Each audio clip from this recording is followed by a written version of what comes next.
नमस्कार, शालूम। आप सभी लोगों का शालूम कोचिंग के ऑनलाइन यूट्यूब प्लेटफॉर्म पर स्वागत करते हैं। अभी हम लोग राजस्थान इतिहास की सीरीज़ देख रहे थे। इसी सीरीज़ में हम लोग भारत की सीरीज़ को शुरू करते हैं। आज हम शुरू करते हैं नया चैप्टर, भारत का इतिहास। तो भारत के इतिहास की हम लोग आज से बात करेंगे। भारत का इतिहास, राजस्थान के इतिहास की क्लास चलती रहेंगी, वो रुकेंगी नहीं। भारत के इतिहास की क्लास इसके समानांतर शुरू हो जाती है। चलो, भारत के इतिहास को जब देखते हैं तो भारत के इतिहास को 3 भागों में बांटा जाता है: प्राचीन काल, मध्यकाल, आधुनिक काल। इन चीज़ों को देखने से पहले थोड़ी सी एक चीज़ समझते हैं, इतिहास किसे कहा जाता है। इति प्लस हास प्लस हास, अर्थात ऐसा ऐसा हुआ होगा, ऐसा ऐसा हुआ होगा। आप में और मुझ में से तो कोई प्रत्यक्षदर्शी है नहीं जो सीधी सीधी बातों को बताए। कुछ लोगों ने कुछ घटनाओं को बताया अपने तरीके से। अब घटनाओं के संदर्भ में एक छोटा सा एग्जाम्पल अपन देखते हैं। रोड पर अगर कोई एक्सीडेंट हो जाता है, 5 लोग, 10 लोग, 20 लोग धीरे धीरे इकट्ठा होना शुरू होता है। 2 लोगों का एक्सीडेंट हुआ है, 2 बाइक वालों का है। कुछ लोग कहेंगे ये जो बाइक वाला लड़का है इसकी गलती, कुछ लोग कहेंगे जो बुजुर्ग व्यक्ति चला रहा है इसकी गलती। प्रत्येक व्यक्ति का नजरिया अपनी तरफ से अलग होता है। इसीलिए इतिहास को देखने का, समझने का हर व्यक्ति का नजरिया अलग होता है। अब इतिहास जब अपन पढ़ रहे हैं, भारत का शुरू कर रहे हैं, तो एक संदर्भ में देखते हैं कि भारत ये कहाँ है। तो भारतीय इतिहास की जो बातें होती हैं वो पुराणों से शुरुआत में मानी जाती हैं, जो प्राचीन भारत की शुरुआत मानी जाती है। और एक पुराण है हमारा विष्णु पुराण। विष्णु पुराण में लिखा है हिमालय के दक्षिण में, हिमालय पर्वत श्रृंखला के दक्षिण में तथा हिंद महासागर के उत्तर में, हिंद महासागर के उत्तर में जो क्षेत्र है, जो भूभाग है, उसे भारत कहा गया है। ठीक है। जो ऋग्वेद है, ऋग्वेद की बात करते हैं। ऋग्वेद में कहा गया है कि ऋग्वैदिक कालीन एक जन था, एक कबीला था, उसका नाम था भरत, और भरत के नाम पर ही भारत देश का नाम भारत पड़ा। हमारा एक और है, कौटिल्य ने एक ग्रंथ लिखा है अर्थशास्त्र। कौटिल्य, जिसे विष्णुगुप्त भी कहा जाता है, अर्थशास्त्र। अर्थशास्त्र में कौटिल्य ने कहा है हिमालय के दक्षिण में 1000 योजन तक, हिमालय के दक्षिण में 1000 योजन तक। ठीक है। योजन शब्द होता था उस समय, जो दूरी की माप होती थी। हिमालय के दक्षिण में 1000 योजन तक जो राजा है वो चक्रवर्ती राजा कहलाता है। तो उन्होंने राजनीति के संदर्भ में इस चीज़ को बताई थी। हमारे एक चीज़ और है, योजन से संबंधित जुड़ी हुई है। हमारे यहाँ पर पृथ्वी से लेकर के और सूर्य की जो दूरी है उसको भी मापने की कोशिश की गई है। इसी तरीके से जो लोग हनुमान चालीसा का भी पढ़ते हैं, उसमें एक लाइन आती है, जुग सहस्त्र योजन पर भानु। भानु कहा जाता है सूर्य को, यानी कि जो समुद्र है, कुल समुद्र है, उसको अगर 1000 बार गुणा कर दिया जाए, जुग सहस्त्र योजन पर भानु, उतनी दूरी सूर्य की निकल के आती है। और कहते हैं कि यही एग्जैक्ट दूरी मानी जाती है सूर्य और पृथ्वी के बीच की। तो भारत, विष्णु पुराण में 2 बातें कही गई, हिमालय के दक्षिण में, हिंद महासागर के उत्तर में। ऋग्वैदिक काल का जन भारत कबीला था, उसी के नाम पे इसका नाम दिया भारत। अर्थशास्त्र में कहा कि ये जो क्षेत्र है यही भारत है। और यहाँ मैंने एक चीज़ और आपको बताई, भारत के इतिहास को जब हम पढ़ना शुरू करते हैं उससे पहले एक बार मानव के इतिहास को देख लेते हैं। मानव क्या था, कैसे था, कहाँ बना। देखो, मानव के इतिहास की खास बात क्या है कि जब 3 से 5, 3, 3.5 करोड़ से लगभग 2 करोड़ वर्ष पूर्व, 2 करोड़ वर्ष पूर्व, मैंने एक समय लिखा, 3.5 करोड़ से 2 करोड़ वर्ष पूर्व एक मानव की जानकारी मिलना शुरू होती है कि हमारी पृथ्वी पर मानव का अवतरण हुआ। तो इस समय जो अवतरण हुआ है मानव का, इस मानव को कपि समूह कहा गया है। कपि समूह। ठीक है। हुआ क्या, एक कपि समूह था, वो उष्ण कटिबंधीय क्षेत्रों में रहता था।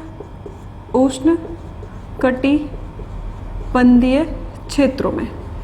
तो मन में एक सवाल ये भी आ जाए, उष्ण कटिबंधीय क्षेत्र क्या होता है? लगे हाथ देख लेते हैं, 1 मिनट लगेगी ज्योग्राफी की टर्म में। ये अपनी पृथ्वी है और इसे बोलते हैं भूमध्य रेखा, ये कर्क रेखा और ये मकर रेखा। यहाँ पर 0 डिग्री, 23 सही 1/2, 23 सही 1/2, ये नॉर्थ है और ये साउथ है। इसी क्षेत्र को कहा जाता है उष्णकटिबंधीय क्षेत्र। तो एक कपी समूह था जो उष्णकटिबंधीय क्षेत्रों में निवास करता था, और ये कपी क्षेत्र उष्णकटिबंधीय क्षेत्रों में जंगलों से बाहर निकलकर मैदानों की तरफ जाने लगा। मैदानों की तरफ गया, कारण क्या रहा होगा? माना जाता है इसके 2 कारण होंगे। पहला कारण जलवायु परिवर्तन, हो भी सकता है जलवायु परिवर्तन क्योंकि हमारी पृथ्वी लगातार परिवर्तित जलवायु के अनुसार होती रही है। दूसरा कारण कपी की संख्या बहुत ज़्यादा हो गई होगी, यानी कि कपी वर्ग बहुत ज़्यादा संख्या में बढ़ गया होगा, इसलिए कुछ कपी वर्ग वहाँ से निकल गए। दोनों कारण संभव है, लेकिन ज़्यादा कारण जिस पर जोर दिया जाता है वो माना जाता है जलवायु परिवर्तन। अब इनके नाम देख लेते हैं कौन कौन से हैं, क्या है। अब जब उष्णकटिबंधीय क्षेत्रों से वो कपी वर्ग पहली बार बाहर निकला तो जो शाखा रह गई उसे रामापिथेकस कहा गया, और जो शाखा आगे आ गई उसे प्रोटोऑस्ट्रोलाइट कहा गया। अपन नाम देख लेते हैं। जो शाखा रह गई उसे कहा गया रामापिथेकस। रामापिथेकस याद हो जाएगा आपको, रामापिथेकस। ऐसी शाखा कपी वर्ग की ऐसी शाखा जो जंगलों में रह गई, ठीक है। एक चीज मैं आपको बता रही हूँ, कुछ लोग इतिहास को प्रागैतिक काल से शुरू करते, सही है, वो भी गलत नहीं, मैं आलोचना नहीं कर रही हूँ उसकी, लेकिन कभी कभी यहाँ से कई बार बच्चा उलझ जाता है। प्रागैतिहासिक, रामापिथेकस कौन थे, निएंडरथल कौन थे, थोड़ा थोड़ा देख लेते हैं, कभी ना कभी कोई ना कोई कॉन्सेप्ट उससे जुड़ जाता है। तो थोड़ा सा जरूरी है, ज़्यादा समय नहीं लगेगा, 5 मिनट में हम सारी चीज़ें देख लेंगे। रामापिथेकस वो वर्ग समूह जो कपी वर्ग जो कहाँ पर रह गया, जंगलों में। अगला है ऑस्ट्रोलोपिथेकस। ऑस्ट्रेलोपिथेकस ये जो समूह था ऑस्ट्रोलोपिथेकस, इस समूह की खास बात क्या थी कि ये समूह जंगल से आगे की तरफ मैदानों में आ गया, मैदानों की तरफ आने लगा। इसका समय माना गया लगभग 2 करोड़ वर्ष पूर्व, ठीक है। अगला है प्रिंथेकिपिथेकस। ये जो प्रिंथेकिपिथेकस है, इसकी एक बात मानी गई, इसे इरेक्टस भी कहा गया, ये विश्व में जितने भी मानव समुदायों के अवशेष मिले वो होमो इरेक्टस के या फिर इरेक्टस के मिले। विश्व में जितने भी मानव समुदायों के अभी तक अवशेष मिले हैं वो इस समुदाय के मिलने लगे। इसके बाद में चौथी श्रेणी थी निएंडरथल की, निएंडरथल, विश्व में इसके अवशेष खूब मिलने लगे। उसके बाद जो 5वीं इनकी वो थी, उसमें था क्रोगमोमैन,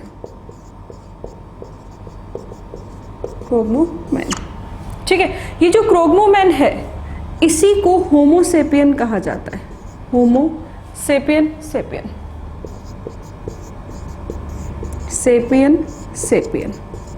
ये जो सेपियन शब्द है, एक शब्द जाति का है, एक शब्द वंश का है। जाति का मतलब वो नहीं जो आप लोग लगाते हो नाम के पीछे ये वो नहीं है। जाति और वंश साइंस की भाषा में, ग्रीक में। उसके बाद में जो छठा मानव है होमोसेपियंस के बाद में, इसे कहा गया आधुनिक मानव। अपन आधुनिक मानव है।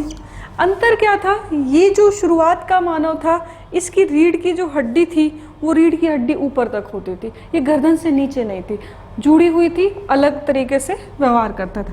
ये जो मानव है ये अपना सुकुमार, कुमार के आगे क्या लगा दिया, सुकुमार, सु शब्द अच्छे लोगों के लिए आया, सुपात्र, कु लगा देते तो कुपात्र। तो ये वर्तमान में आप लोग आधुनिक मानव। यहाँ पर इनमें अंतर क्या है, इनमें अंतर है जो रीढ़ की हड्डी है, मेरुदंड, स्पाइनल कॉलम, ये जो थी स्वतंत्र गर्दन से नीचे की तरफ सरक गई, नीचे की गर्दन से नीचे सरक गई, ठीक है। इससे क्या हुआ, गर्दन से नीचे की तरफ सरकी, जो गर्दन है वो सीधी हो गई, हाथ स्वतंत्र हो गए, काम करने का तरीका बदल गया। इस समय जो आधुनिक मानव है, पहिए, आग, इन सब की जानकारी इसे हो गई। इसे प्रज्ञ मानव भी कहा जाता है। सेपियंस को कहा जाता है प्रज्ञ मानव, और ये आधुनिक मानव जो इंटेलिजेंट है, आज के समय में वीडियो रिकॉर्डिंग कर रहे हैं, यूट्यूब पर चैनल बना रहे हैं, पढ़ा रहे हैं, जो भी कुछ है वो ये आधुनिक मानव कहलाता है। तो ये रामापिथेकस से लेकर के यहाँ तक ये मनुष्य का सफर है। अब यहाँ पे जब मनुष्य का सफर हो जाता है तो भारतीय इतिहास में एक सवाल जुड़ जाता है। भारतीय इतिहास में सवाल जुड़ता है कि भारत में मानव के अवशेष कहाँ पर मिले और प्राचीनतम कहाँ से मिले। ये सवाल बहुत बार, कई बार पूछा गया है। तो भारत में मनुष्य के प्राचीनतम अवशेष में जो खोपड़ियाँ, कंकाल मिली, जो कपाल मिले, वो इलाहाबाद के मिले, जो खोपड़ी और कंकाल मिल गए। तो इलाहाबाद में एक स्थान है सराय नारायण, मैं लिख देती हूँ, भारत में मानव के प्राचीनतम अवशेष या जीवाश्म जिसे बोल देते हैं, जीवाश्म मिले हैं। ये जो मिले हैं भारत के प्राचीनतम जीवाश्म, ये मिले हैं इलाहाबाद से। इलाहाबाद के पास एक स्थान है सराय नाहर राय। ठीक है, ये सवाल आता है। ये सवाल नेट का एग्ज़ाम हो गया, आपका आईएएस का एग्ज़ाम हो गया, आरएस का एग्ज़ाम हो गया, उनमें पूछा जाता है। एसआई में ये पूछा जाता है। सराय नारायण, दो स्थान और है, एक का नाम है बोगई खेरा और एक का नाम है लेखानिया। ये जो दो स्थान है, बोगई खेरा और लेखानिया, इनके बारे में एक विशेष बात है। बोगई खेरा और लेखानिया ये दोनों स्थान पड़ते हैं मिर्जापुर में, मिर्जापुर यूपी में। ठीक है, मिर्जापुर में यहाँ से जो अवशेष मिले वो मनुष्य नाटा है, मतलब हाइट कम है, 3 से 4 फुट 5 फुट इतना ही अवशेष मिला। अच्छा, रामापिथेकस जो मैंने आपको पढ़ाया था, रामापिथेकस की हाइट भी 3 से 4 फीट बताई गई है। ठीक है, ये ध्यान रखना आप, मैंने उस समय नहीं बताया। रामापिथेकस का कद भी कितना बताया गया, 3 से 4 फीट। तो मिर्जापुर में ये दोनों स्थान है, इलाहाबाद में स्थान है जहाँ से मानव का अस्थि पंजर का अवशेष मिला है। अब भारत में जो अस्थि पंजर है उनके आधार पर एक व्यक्ति हुए, उन व्यक्ति का नाम है बीएस गुहा। तो बीएस गुहा ने अध्ययन किया है भारत में। बीएस गुहा, इस व्यक्ति ने प्रागैतिहासिक अस्थि पंजर के आधार पर, अस्थि पंजर के आधार पर मनुष्य को, भारतीय मनुष्य को या फिर आदिम जनजाति भारत में, आदिम जनजाति भारत में 6 भागों में बांटा है। ये आप ध्यान रखेंगे। मैंने पूरा इसलिए लिख दिया, कहीं कोई शब्द आप लोग नहीं समझ पाओ, अटक जाओ, तो मैंने पूरा सेंटेंस लिख दिया। 6 भागों में विभाजित किया है। किस व्यक्ति ने किया है? बीएस गुहा ने किया है। कौन कौन से भागों में विभाजित किया है वो इम्पोर्टेंट है, वहाँ से भी सवाल आता है। तो पहला भाग हम देखते हैं निग्रेटो। ठीक है, निग्रेटो जो जनजाति है इसके बारे में देखते हैं। ऐसा माना जाता है ये जनजाति भारत की प्राचीनतम जनजाति है, भारत की प्राचीनतम जनजाति है। ठीक है साहब, जनजाति है, प्राचीनतम है, कहाँ मिलती है भारत में? तो ये भारत में स्वतंत्र रूप से वर्तमान में कहीं ऐसे नहीं मिलते, इसके अवशेष जनजाति के मिलते हैं। कहाँ मिलते हैं? अंडमान निकोबार में मिलते हैं। ठीक है साहब, यानी कि द्वीप समूह पर मिलते हैं। कन्नड़ में मिलते हैं, यानी कि दक्षिण भारत में मिलते हैं। इसके अलावा जो राजमहल की पहाड़ियाँ हैं, राजमहल की पहाड़ियाँ, उन राजमहल की पहाड़ियों में एक समुदाय है बागड़ी समुदाय। उस बागड़ी समुदाय में ये निग्रेटो जनजाति के अवशेष मिलते हैं। ठीक है, इसको समूह माना जाता है निग्रोयार्ड का, निग्रोयार्ड का। अब खास बात क्या है, देखो निग्रो शब्द तो ब्लैक अश्वेत के लिए काम में लिया जाता था, पर चलो ईश्वर करे शब्द इररिलेवेंट हो जाए। निग्रेटो जो जनजाति है इसकी जो खास विशेषता है वो ये है, एक तो इसमें व्यक्ति का कद छोटा होता है, नाटा, सचिन तेंदुलकर की तरह। कद कैसा होता है? नाटा। माथा जो होता है वो होता है इनका चौड़ा। सामान्य रूप से मैं आपको एक चीज बता देती हूँ, जिनका कद छोटा होता है उनका माथा चौड़ा होता है, लेकिन निग्रेटो जनजाति में माथा सामान्य रूप से लंबा होता है, निग्रेटो जनजाति में माथा कैसा होता है? चौड़ा। अब ये जो जनजाति होती है इसका रंग सांवला है, ठीक है, और ऐसा माना जाता है कि इस जनजाति के द्वारा जो धनुष बाण है उसका प्रयोग भारत में शुरू किया गया, ऐसा माना जाता है, ठीक है। तो निग्रेटो जनजाति है, भारत की है, प्राचीनतम मानी जाती है, अंडमान निकोबार वाले क्षेत्र में पाई जाती है। राजमहल की जो बागड़ी जनजाति है उसका साम्य निग्रेटो से किया जाता है। इसका एक समूह है निग्रोयार्ड, और ऐसा माना जाता है कि धनुष बाण का आविष्कार इसी के द्वारा किया गया। बीएस गुहा लेखक हुए और इन्हीं ने ही प्रागैतिहासिक अस्थि पंजर के आधार पर भारतीय मनुष्य की आदिम जनजाति को 6 भागों में बांटा। ये कितने भागों में बांटा है? 6। एक हमने देख लिया, कौन सा भाग हो गया? निग्रेटो। दूसरा देखते हैं प्रोटो ऑस्ट्रोलाइड, ठीक है। अगला है प्रोटो ऑस्ट्रेलाइड। प्रोटो ऑस्ट्रेलाइड, ठीक है। पहला हमने देख लिया निग्रेटो, दूसरा है प्रोटो ऑस्ट्रेलाइड। इसकी क्या खास बात है? ये ऑस्ट्रेलियन जनजाति, ऑस्ट्रेलियन आदिम समूह की जनजाति से साम्यता रखती है। ऑस्ट्रेलिया में जो आदिम जनजाति होगी उससे क्या रखती है? इसकी साम्यता। इसकी खास बात है, इस जनजाति के लोगों के बाल घुंघराले होते हैं, घुंघराले बाल। देखोगे ना आप लोगों ने बहुत सारे आमिर खान की दूसरी पत्नी जो है उनके बाल घुंघराले, तो घुंघराले बाल हैं, मंझला कद है, रंग सांवला ही है, गोरा नहीं है, होठ मोटे होते हैं, ठीक है, और जो माथा है वो लंबा है, ये ध्यान रख लेना आप, ठीक है। प्रोटो ऑस्ट्रेलाइड ये भारत में मिलते हैं। भारत में जैसे बिहार का क्षेत्र हो गया, वहाँ भी 1-2 जगह ये और भी जगह प्रोटो ऑस्ट्रेलाइड पाए जाते हैं।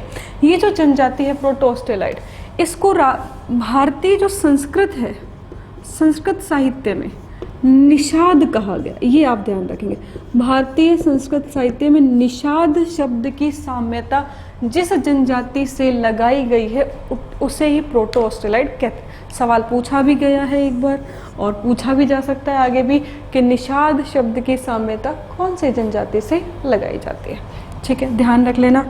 अगला है, नेक्स्ट है मंगोलाइड। मंगोलाइड, ठीक है। मंगोलाइड आप लोग जब पढ़ते हो, मंगोलिया प्रदेश जो भारत के उत्तर हिमालय पर्वत श्रृंखला के पार वाला जो क्षेत्र है, वहाँ जो थोड़ी जनजाति पाई जाती है उसे मंगोलिया कहते हैं। लेकिन इस जनजाति की खास बात है, इसने भारत में जब प्रवेश किया, देखो इसे 2 मिनट एक बार इसे भारत मान लेते हैं। ये अगर अपना भारत है तो यहाँ पर मैं मान के चलूँ कि हिमालय पर्वत श्रृंखला है। हिमालय पर्वत श्रृंखला को हम 3 भागों में बांटते हैं, 1, 2 और 3, ठीक है। ये मध्य हिमालय और ये शिवालिक और ये उत्तर हिमालय। तो यहाँ पे जो हिमालय की श्रेणी का भाग है इसको निचला हिमालय कहते हैं। हिमालय की यहाँ पर ऊंचाई ज़्यादा चौड़ाई कम, यहाँ पर चौड़ाई ज़्यादा ऊंचाई कम, इसलिए माउंट एवरेस्ट यहाँ पर है, ऊंचाई ज़्यादा है, विड्थ कम मिलेगी। तो इस जनजाति ने निचले हिमालय से भारत में प्रवेश करना शुरू किया। कौन से हिमालय से? निचले हिमालय से। तो ये पाई भी कहाँ जाएगी? जैसे असम में भी पाई जाएगी, इधर बंगाल की तरफ भी पाई जाएगी जनजाति, सिक्किम की तरफ भी पाई जाएगी। इसकी जो भाषा है जनजाति की, वो भाषा है चीनी तिब्बत समूह की। तो यहाँ की जो भाषा है चीनी तिब्बत समूह की। अब जैसे ही चीनी शब्द आ गया, 2-3 बातें आपके दिमाग में। क्या? पहली बात तो कद, नाटा, ठीक है साहब। इनकी जो आँखें हैं वो छोटी होती हैं, माथा चौड़ा होता है। इसके अलावा इस जनजाति का रंग भूरा है, ठीक है, या तो भूरा है यानी कि गोरा है, या फिर इस जनजाति का रंग कैसा है?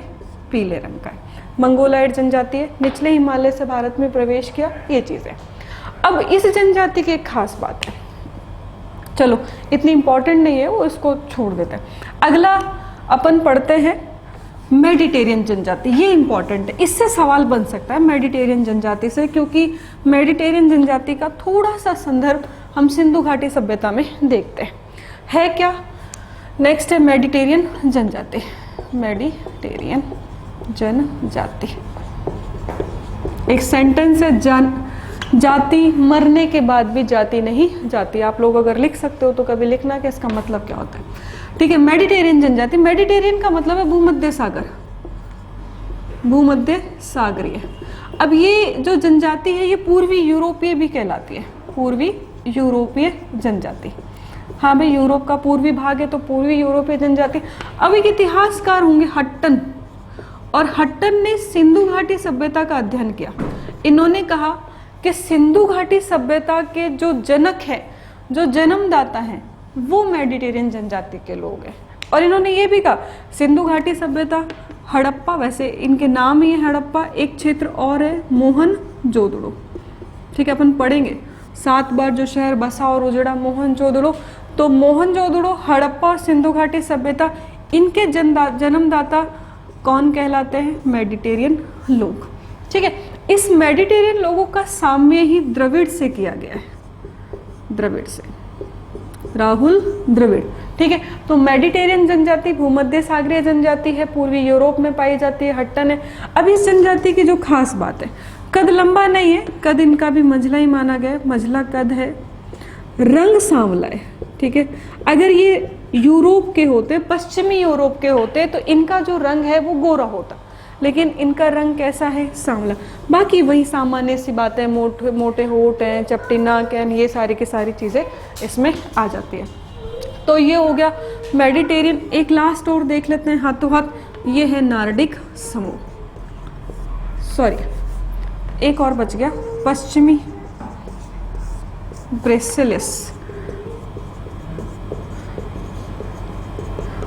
ब्रेसेलाइफिस समूह। पश्चिमी ब्रेसेलाइफिस समूह क्या है? इस समूह में 3 विभाजन किए गए। एक बार देख लेते हैं मोटा मोटा, 1 मिनट लगेगा। एक समूह का विभाजन किया गया अल्पाइन, एक समूह का विभाजन किया गया दिनारिन, और एक समूह का विभाजन किया गया आर्मेनियन। ठीक है, केवल इतना ध्यान रखना कहाँ मिलती है और कौन सी इनकी क्षेत्र है। तो यूरोप का जो एल्प्स पर्वत श्रृंखला है वहाँ से संबंधित मानी जाती है। ये भारत में मिलती है मध्य भारत में, मध्य भारत का मतलब यूपी और एमपी। ठीक है, दिनारिन जो है ये गुजरात में मिलती है, बंगाल में पाई जाती है, ये ध्यान रखना। और जो आर्मेनियन है, इसकी सिर्फ एक बात है, आर्मेनियन अगर आपको नहीं दिख रहा तो मैंने यहाँ लिख दिया आर्मेनियन। आर्मेनियन में क्या खास बात है? मुंबई में भारत की सबसे अल्पसंख्यक आबादी जो मानी जाती है, उससे मैं पारसी समुदाय को मानती हूँ। तो मुंबई में बसने वाले पारसी समुदाय में जो विशेषताएं वो मानी जाती है, वो कौन से समूह की मानी जाती है? आर्मेनियन समूह की। तो ये मैंने आपको बता दी जनजातियाँ और भारत का नार्डिक समूह, भारत की चीज़ें। अब हम लोग वो हिस्ट्री शुरू करते हैं जिसको आप लोग मानते हो, ऐतिहासिक काल, प्राग ऐतिहासिक काल। तो एक बार उसको देख लेते हैं। देखो, इतिहास को जब कालों में बांटते हैं तो काल में बांटते समय उसको 3 भागों में बांटा जाता है। प्राग ऐतिहासिक, आद्य ऐतिहासिक, शिव को आद्य देवता ही कहा जाता है, आद्य ऐतिहासिक, और ऐतिहासिक, इतिहास का। देखो ध्यान देना, इसको बोलते हैं प्री हिस्टोरिक, इसको बोलते हैं प्रोटो हिस्टोरिक, और इसको बोलते हैं हिस्टोरिक। इनमें क्या अंतर है? समय का अंतर तो है ही कि भाई ये समय है, लेकिन समय का डिवाइडेशन भी कैसे हुआ वो देख लेते हैं एक बार। है क्या? जो प्रागैतिहासिक काल है, हम बात करते हैं साक्ष्य के तीनों में। तो प्रागैतिहासिक काल के भी साक्ष्य मिलते हैं, मतलब मौजूद हैं, मिलते हैं, साक्ष्य मिलते हैं। यहाँ भी साक्ष्य मिलते हैं, यानी कि उपलब्ध हैं, साक्ष्य मिलते हैं, उपलब्ध हैं, और यहाँ के साक्ष्य भी उपलब्ध है। ठीक है, अब बात करते हैं साहित्य की। इस प्रागैतिहासिक में आपको सभी को पता है ऐसा काल, ऐसी प्री हिस्टोरिक पीरियड जहाँ का साहित्य उपलब्ध नहीं है, साहित्य उपलब्ध नहीं है, मतलब कुछ लिखा हुआ मिला ही नहीं, कहीं भी कुछ भी नहीं लिखा हुआ। इस समय तक मनुष्य लिखना जाना ही नहीं, बस दीवारों पर थोड़ी बहुत चित्रकारी कर लेगा, इससे ज़्यादा नहीं। अब इसमें यहाँ पर लिखा हुआ तो मिलता है, उपलब्ध है साहित्य, साहित्य तो क्या कहेंगे जी, कुछ लिखा हुआ उपलब्ध है लेकिन इसे पढ़ा नहीं जा सका, लेकिन उपलब्ध तो है। और यहाँ भी उपलब्ध भी है और पढ़ा भी जा चुका है, ठीक है। इनके पुरातात्विक अवशेष हैं या नहीं है, तो उसकी बात करते हैं। पुरातात्विक अवशेष मौजूद हैं, इनके भी पुरातात्विक अवशेष मौजूद हैं, इनके भी पुरातात्विक अवशेष मौजूद है, तीनों के। बस यहाँ पर जो उपलब्ध है साक्ष्य, उसे पढ़ा नहीं जा सका। अपन पढ़ेंगे, आदि ऐतिहासिक जब पढ़ेंगे, जब अपन पढ़ेंगे उसमें गोमूत्राक्षर जो लिपि है बेस्टोफ्रेडन, वो क्या है कैसे है वो तब आ जाएगा, ठीक है। तो ये आप ध्यान रखना। अब आप लोग इसका स्क्रीनशॉट लेना चाहो तो ले लेना, इंग्लिश हिंदी में मैंने लिख दिया आपकी सुविधा के लिए, बाकी सामान्य से चीज़ें आपको याद हो जाएगी। अब आप लोग हेडिंग लिखना प्राग ऐतिहासिक काल, इम्पॉर्टेंट है प्राग ऐतिहासिक काल, क्योंकि यहाँ से सवाल में आप लोग उलझ जाते हो। कोशिश करेंगे, मैं पूरी कोशिश करूँगी कि इस वीडियो में हर तथ्य को एक बार इंक्लूड कर लूँ। कारण ये है कि आपको फिर आगे कुछ और देखने सुनने की ज़रूरत कम पड़े, जो मुझे लगेगा वो सारी चीज़ें आ जाएगी। तो अब हम बात करते हैं प्रागैतिहासिक काल, prehistoric age. Prehistoric age यानी कि समय। प्री हिस्टोरिक एज को हम 3 भागों में बांटते हैं वापस, ठीक है, 3 क्या 4 भागों में बांटते हैं। तो सबसे पहले लिखते हैं हम पुरा पाषाण काल, दूसरा लिखते हैं मध्य पाषाण काल, मध्य पाषाण काल, तीसरा है नव पाषाण काल,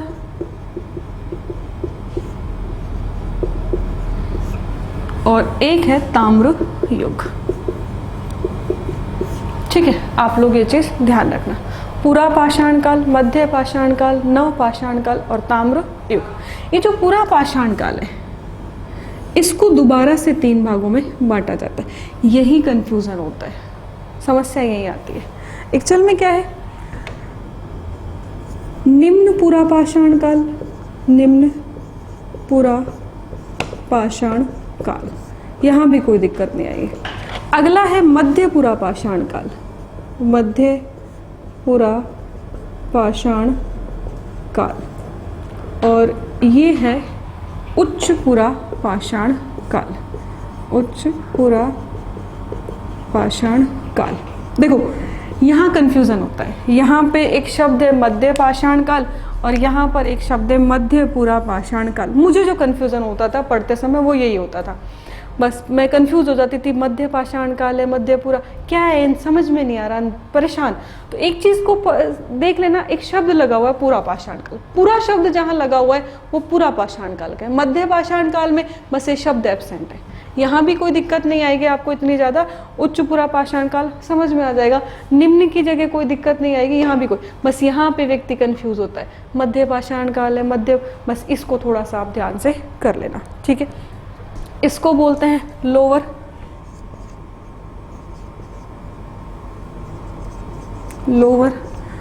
पैलोलिथिक एज, इसको बोलते हैं मिडिल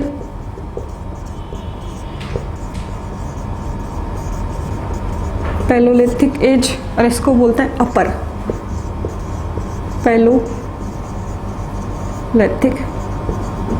एज, ठीक है। ये ध्यान रखना, lower palaeolithic age, middle palaeolithic age और अपर पैलोलिथिक एज, इसको बोलते हैं पैलोलिथिक एज, मेसोलॉजिकल एज और नियोलॉजिक एज, ठीक है, ध्यान रखना। तो पूरा पाषाण काल, मध्य पाषाण काल और नव पाषाण काल, ठीक है।